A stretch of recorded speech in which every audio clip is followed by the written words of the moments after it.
Đi vắng gần cả tuần, về đến nhà là mình lại muốn dành thời gian cho khu vườn.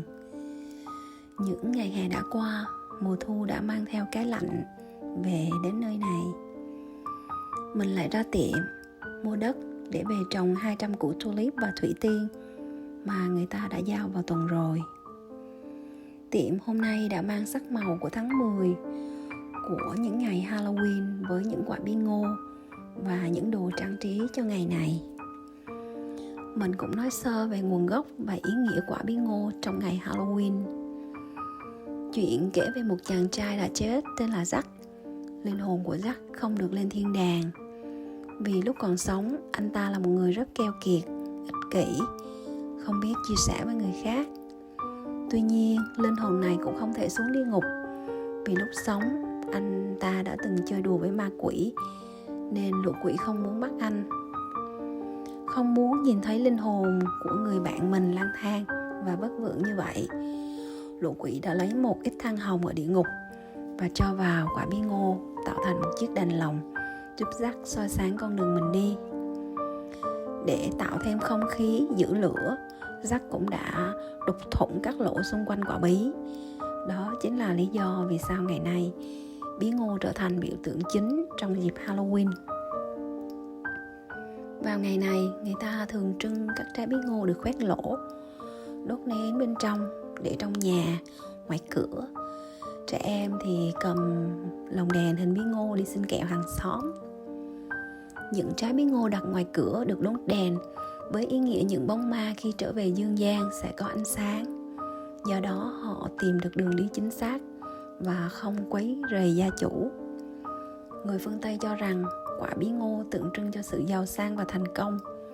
Vì thế họ sử dụng bí ngô khoét lỗ hình miệng cười, rồi thắp nến bên trong với mong muốn sẽ mang lại may mắn và hạnh phúc cho cả gia đình. Giờ thì mình quay về nhà làm nông dân. Mình bắt đầu lấy các củ tulip và củ thủy tiên ra khỏi thùng và gạt các lớp giữ ẩm ở trên đất ra để khoan lỗ. May là có cái đồ khoan lỗ này nên cũng đỡ công đào. Mình chỉ cần dùng xẻng khoét sâu thêm rồi bỏ các củ tulip và củ thủy tiên xuống. Các chú sóc sẽ tìm để đào các củ tulip để ăn, nên mình sẽ trồng các củ tulip chan giữa các củ thủy tiên để tránh các chú sóc. Mất 2 ngày thì mình mới trồng xong. Đếm lại thì tổng cộng mình có 250 củ chứ không phải là 200 củ. Bởi mình đã đặt mua thêm 50 củ vì sợ các chú sóc ăn bớt thì sẽ trống chỗ, nên mình trồng nhiều hơn. Giờ thì mình chỉ cần lấp đất lại, phủ lớp giữ ẩm lên trên cùng, rồi chờ mùa xuân năm sau tụi mình sẽ ngắm thành quả của mình hôm nay. Còn giờ thì mình sẽ tận hưởng mùa thu thay lá rực rỡ đang đến bên ngoài hiên nhà.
Bye.